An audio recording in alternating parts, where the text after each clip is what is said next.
Just fucking with you guys. PuNk here on the toilet seat. Thank God, back where I belong. Absolutely. With the kitchen, you sleight of hand pro in the kitchen. You want to be able to chop those onions ultra Ricky Ticky Tock fucking fast, motherfucker. But look at this dumbass on my patio. Get the fuck off my not today. From what I've discovered, or heard rather, not discovered, green vaginas are no good. What was your first time like, and how long did you last? My first time was like going to the zoo. There's a lot to see, and you really don't know what to do, and the gorilla kind of scares you. That's the best way I can put it. And the lions are not as exciting as you might think. Fuck airplanes, fuck flight, fuck gravity, fuck air, fuck breathing, fuck this, I'm done.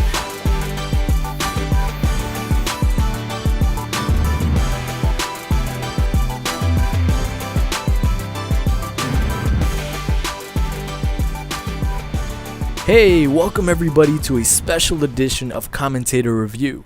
Now, before I jump into today's video, I'm pretty sure you guys are wondering who the commentator was that you guys just saw in the intro. And actually, to be honest, I'll be surprised if any one of you guys actually know who he is. And this is why I'm calling this a special commentator review, because I'm going to explain to you his story on YouTube and what made him so unique as to why I'm picking him today. But before I jump into the story, let me go ahead and give you guys a breakdown as to how I'm going to conduct today's review. Now, if you guys are familiar with the series, you guys probably know by now, during the first half of the video, I give you guys a breakdown as far as the commentator's numbers. And during the second half of the video, I tell you guys, cool facts mixed with opinions as to what makes, that commentator's channel or that commentator's content so unique or special to watch. But today what I'm going to do is I'm going to mix both of those up. So it's not just going to be numbers and facts. It's going to be mixed in together. But let's go ahead and get started with PuNk's commentator review. So PuNk created his YouTube account back on January 20th of 2009.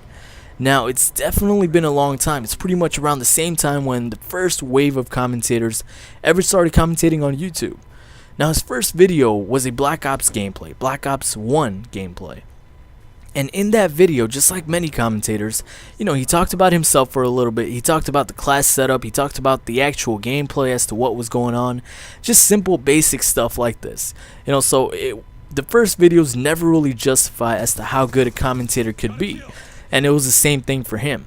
But around the third or fourth gameplay, I guess you could say he started to gain confidence, and as he started to gain confidence, you could really start seeing his personality. He found his niche, and he let it show on his YouTube channel.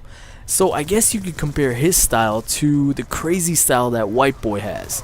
That aggressive style, that style of commentary where you just don't know what he's gonna say next. But his channel was all about humor. It's all about humor.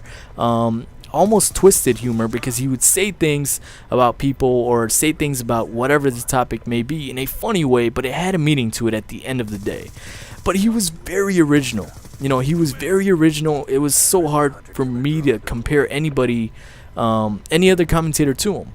The style, yes, was similar to White Boy's style, the way of talking, but his content, his topics were original. The way he described things were original.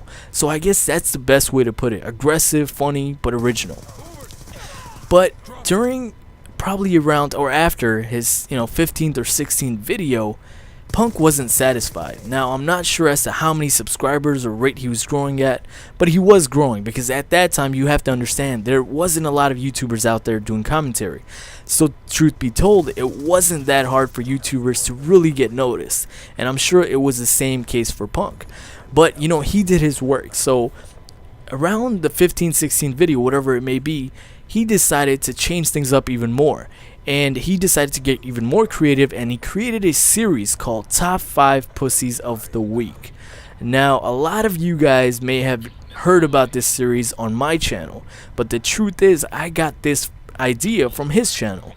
And the first time I watched it, I was just impressed. The way he handled it, the way he, created the whole concept.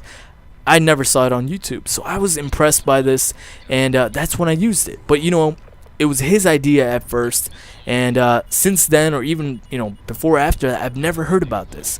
He would basically pick people that were camping and commentate about them as to create funny dialogues and such like that about the clip.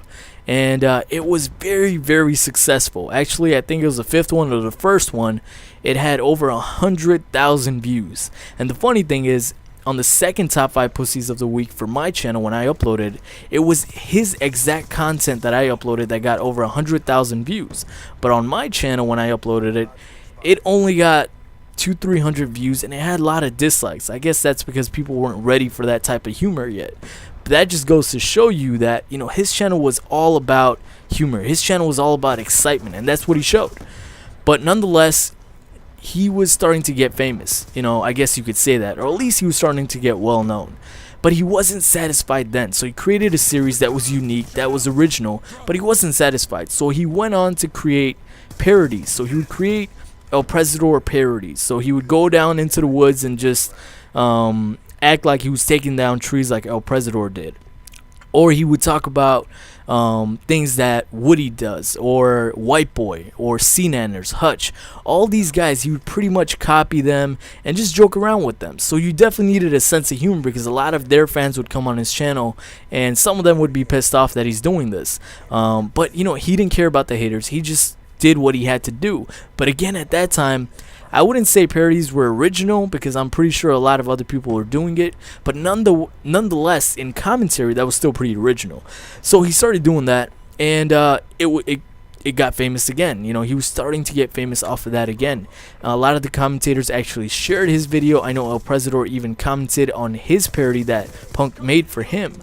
But the point being is, a lot of the commentators, a lot of the big commentators started to notice him, and started to notice his skill. But for some reason, PuNk stopped making commentaries after his 64th or 65th video. Now, it wasn't because he wasn't growing on his channel, because he was growing pretty well. And it wasn't because he was getting bored or something. Personally, it's one of those things that left all of his subscribers and everybody on YouTube that knew him pretty much in shock as to why he just left. Now, at the end of the day, he only had 4,500 subscribers, so it's not like he had 100,000 subs or, you know, 1 million or anything like that. But, you know, back in 2010 when Black Ops just came out, it was a big deal because, again, there were not a lot of commentators, so the community was close. There were no commentators that hit more than 200,000 subs. You know, it was impressive to have commentators that hit a few thousand subs. So for him to hit 4,000 subs with all natural content, all original content, it was pretty impressive. But it was more shocking that he just left. After his 65th video, he just left. That was his last video. So he just left and didn't give anybody a reason as to why that happened. Now, the reason why I decided to pick his, you know, story or his channel for this commentator review is because of the way that I found him. So one day I was getting kind of frustrated with YouTube. So I don't know how I came across his channel, but I was just watching or going through commentators that pretty much failed YouTube. You know, they kind of gave up. And I like to study people to try to figure out, you know, why they failed or what, you know, didn't go right for them, so I don't make that same mistake for my channel. So I came across PuNk's channel, and his last video just was crazy, and I didn't know it was his last video. I knew nothing about him. But when you go on his channel, and I'll have the link to his channel in the description of this video, but when you go on his channel and you click on the last video, that last video was just something so different. You know, he talked about the weirdest stuff, but it was all about you're so much better than YouTube. So if you have 10 million subs on YouTube or 10,000 subs on YouTube, whatever you think success is on YouTube, in real life you could do so much better than that. And that was PuNk's definition. And I guess that's the only indication or the only reason we have as to why he ever left or stopped commentating on YouTube. So I found this really impressive, and then I went on and checked his channel out even more. Actually, at the first time I didn't find it impressive, and I just was like, it's unique, but I'm not impressed. A few days later, it just stayed with me, and I went back and I couldn't find his channel. A few weeks later, actually, I was able to find his channel, and once I did, I went through his channel a lot more. I found the top 5 pussies of the week. I found all these parodies, and I realized that, you know, this commentator is a self-image of me, you know, of my YouTube career, and at least that's the way I feel, because I like to do a lot of things that are unique, that are original, and you know, he was doing this back then, 2 years ago, 3 years ago, and he wasn't satisfied that he gained 4,000 subs, or that he got 100,000 views on one of his videos, or that commentators were sharing his videos. Nothing. So I found that very, very impressive. And you know, the fact that he left, the way he left was so original. Everything about him was original. So this is why I'm reviewing him. This is why it's so special.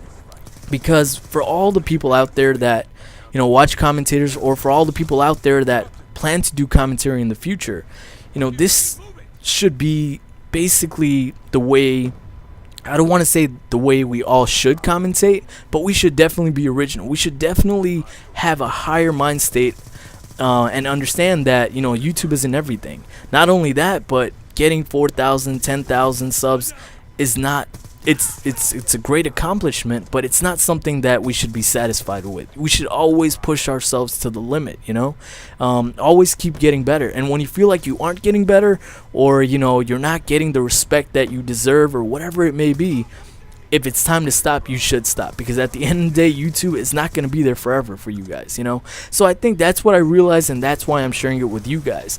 But I do want you guys to check out his channel. Again, he's probably not going to commentate. I've never talked to him, never heard from him, but he has a great channel, and I just want to share this story with you guys. But yeah, thanks for watching, and I'll get back to bigger reviews next week.